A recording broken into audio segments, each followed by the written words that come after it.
Hello student, welcome to Swati's classes. आज हम देखेंगे 5th स्टैंडर्ड का हिंदी लेसन नंबर 3 योग्य चुनाव। योग्य चुनाव का मीनिंग होता है कि किसी को भी अगर हम चुनाव का मीनिंग होता है सिलेक्शन करना। तो यहाँ पे इस लेसन में आपको क्या दिया है कि जो राजा मंगल सेन है उनके लिए एक मंत्री की ज़रूरत थी और उसके लिए उन्होंने एक चुनाव रखा था कि जिसमें सारे लोग हिस्सा ले सकते हैं और उनमें से फिर एक को ही मंत्री बनाया जाएगा। तो फिर वो किस तरीके से उन्होंने अपने मंत्री का चुनाव किया वो हम इस लेसन में देखने वाले हैं।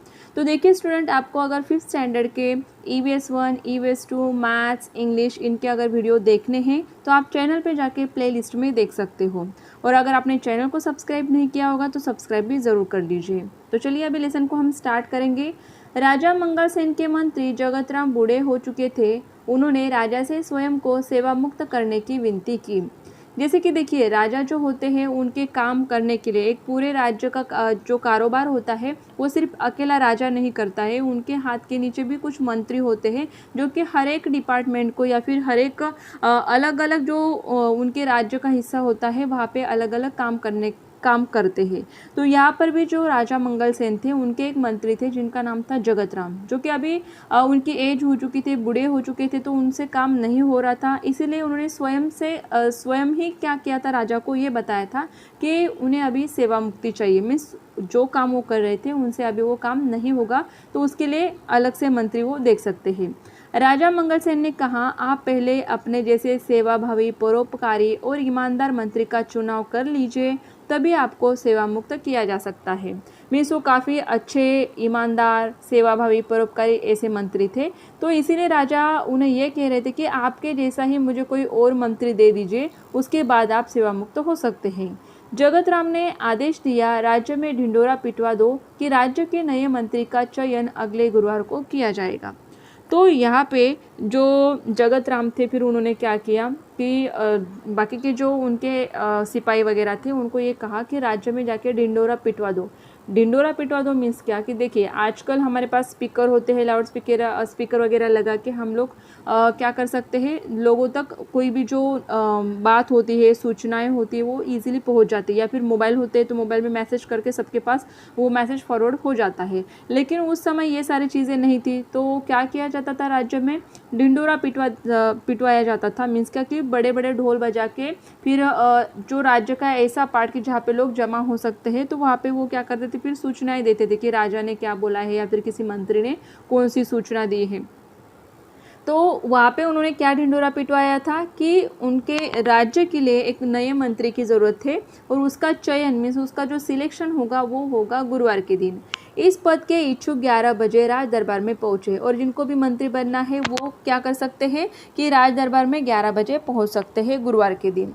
हरकारे गांव गांव ढिंडोरा पीटने लगे। हरकारे मीन्स क्या कि जो काम करने वाले थे या फिर जो ढिंडोरा पिटवाने के लिए जाने वाले थे वो लोग, वो अभी हर एक गाँव में जाके क्या कर रहे थे, गाँव गाँव जाके ढिंडोरा पीट रहे थे। चयन वाले दिन राज दरबार की ओर जाने वाले मार्ग पर सुबह से ही नवयुवकों की भीड़ लग गई थी, क्योंकि हर कोई चाहता था कि मंत्री बन जाए। तो जो नवयुवक थे वो ज़्यादा चाहते थे कि वो मंत्री बने। इसके लिए बहुत सारे लोग वहाँ पे आने के कारण भीड़ बन चुकी थी।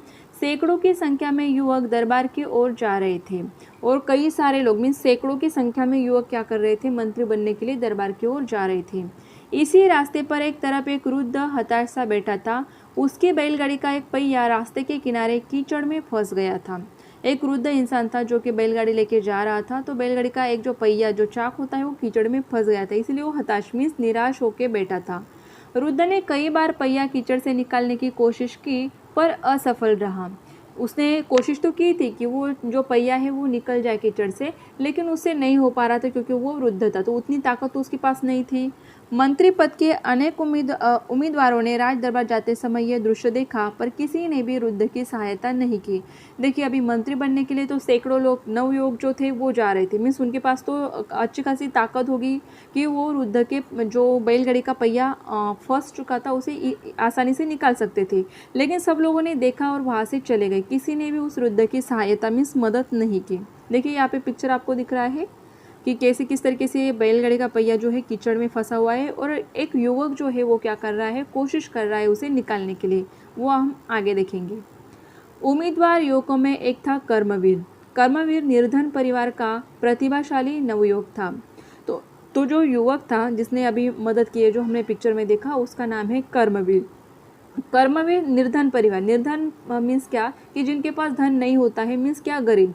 वो गरीब घर का एक लड़का था, लेकिन प्रतिभाशाली था, मीन्स काम करने में, सारी चीज़ों में आगे रहने वाला। वह तेजी से राज दरबार की ओर जा रहा था क्योंकि उसे भी मंत्री बनना था। उसी समय बैलगाड़ी वाला रुद्ध एक बार फिर पहिया कीचड़ से बाहर खींचने का प्रयास कर रहा था। अभी रुद्ध को तो कोशिश करनी ही थी क्योंकि उसे अपनी बैलगाड़ी वहाँ से निकालनी थी, तो वो बार बार कोशिश करते थे लेकिन उनसे नहीं हो रहा था। यह दृश्य देखकर दरबार पहुंचने की चिंता न करते हुए कर्मवीर सीधे कीचड़ में उतरा। तो देखिए, जो कर्मवीर था उसने देखा, बाकी के लोग तो देख के निकल गए, लेकिन कर्मवीर ने क्या किया, वो सीधा कीचड़ में चला गया उनकी हेल्प करने के लिए, मदद करने के लिए।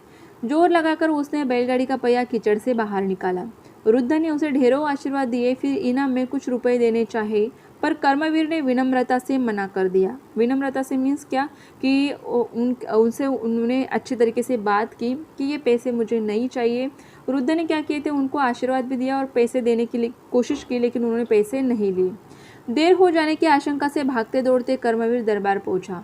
वह हाँफ रहा था क्योंकि दरबार जाने के लिए उसे क्या हुआ था, यहाँ पे विलंब हुआ था, लेट हुआ था, क्योंकि उसने रुद्र की हेल्प की थी। जो पहिया कीचड़ में फंसा था उसे निकालने की कोशिश की थी, जिसमें उसे काफ़ी ज़्यादा टाइम लग गया था। फिर वो भागते दौड़ते दरबार में पहुँच गया था। उसके कपड़े कीचड़ से सने थे, सने थे मीन्स पूरे भीग चुके थे, खराब हो चुके थे उसके कपड़े। सारे उम्मीदवार उसे देखकर हंसने लगे, क्योंकि एक मंत्री बनने के लिए कोई आएगा तो वो साफ सुथरे अच्छे कपड़े पहन के आएगा, लेकिन उसके कपड़े पूरी तरीके से कीचड़ में भरे थे, इसके लिए सारे लोग उसे देखकर हंस रहे थे। तभी बैलगाड़ी वाला रुद्ध भी वहाँ पहुंचा। वह रुद्ध कोई और नहीं बल्कि स्वयं मंत्री जगतराम थे। तो देखिए, जो बैलगाड़ी पे बैठा हुआ रुद्ध इंसान था वो कौन था, मंत्री जगतराम, जो कि क्या कर रहे थे, यहाँ पे एक नए अच्छे मंत्री की ढूंढने की कोशिश कर रहे थे। तो उन्होंने ही ये आइडिया किया था कि जो मुझे हेल्प करेगा, कि एक मंत्री बनने की इच्छा है लेकिन काम करना, जो अच्छी तरीके से काम भी कर सकता है, ऐसा मंत्री उन्हें चाहिए था, और वही मंत्री उन्हें वहाँ पे मिला भी था। उन्होंने सारी घटना राजा को सुनाई। फिर जगतराम ने राजा से कहा, महाराज, कर्मवीर में वे सारे गुण हैं जो राज्य के मंत्री के लिए आवश्यक है, क्योंकि राज्य का मंत्री बनना मीन्स सिर्फ अधिकार ही मिलते हैं ऐसा नहीं, कुछ कर्तव्य भी उन्हें निभाने पड़ते थे, कि राज्य का जो काम उनके पास दिया है, या फिर प्रजा को कोई अगर मुसीबत उन पे आती है, या फिर उनकी कोई मदद करनी होती है, तो सबसे पहले उन्हें क्या करना होता है, उनकी तरफ ध्यान देना होता है। तो उनके लिए मंत्री भी उसी तरीके का चाहिए था कि जो दूसरों की मदद करे। तो इसीलिए जगतराम ने राजा से कहा कि आपको जैसा मंत्री चाहिए था वैसा ही मंत्री हमें यहाँ पे मिला है, वो सारे गुण इसमें है। सारी बातें जानकर राजा मंगलसेन बहुत प्रसन्न हुए, क्योंकि उन्हें एक अच्छा मंत्री मिल चुका था। उन्होंने कहा, जो सामान्य आदमी की पीड़ा से दुखी होता है, उसे दूर करने का प्रयास करता है, वही राज्य के ऊंचे पद पर बैठने का अधिकारी होता है। क्योंकि राजा का मेन काम होता है उसकी प्रजा का ध्यान रखना, और राजा के साथ साथ उनके जो मंत्री होते वो भी यही काम करते थे, प्रजा का ध्यान रखना, उनकी मुश्किलें दूर करना। तो इसलिए उन्हें मंत्री भी उसी तरीके का चाहिए था। जगतराम जी ने योग्य व्यक्ति का चुनाव किया है। आज से कर्मवीर राज्य के नए मंत्री होंगे। तो इस तरीके से उन्होंने क्या किया था, एक नए मंत्री का चुनाव मीन्स सिलेक्शन जिसे हम कहते हैं वो किया था, कि असल में मंत्री वही बन पाता था उस समय की जो प्रजा को समझ सके, उनके दुख को समझ सके, और उनके दुख को दूर करने की अगर कोशिश करता है तो वही मंत्री या फिर जो भी ऊंचे पद उनके होते थे वहाँ पे बैठने के लायक है, ऐसे राजा का भी कहना था। तो इस तरीके से उन्हें उनका नया मंत्री जो कि कर्मवीर था वो मिल चुका है। देखिए, यहाँ पे राज दरबार का आपको पिक्चर भी दिया है। तो इस तरीके से एक छोटी सी कहानी हम कह सकते हैं कि कहानी के जैसे आपको छोटा सा लेसन दिया था। तो आई होप आपको समझ में आया होगा और अच्छा भी लगा होगा। अगर आपको अच्छा लगता है तो वीडियो को लाइक कीजिए, और चैनल को सब्सक्राइब नहीं किया होगा तो सब्सक्राइब ज़रूर कीजिए।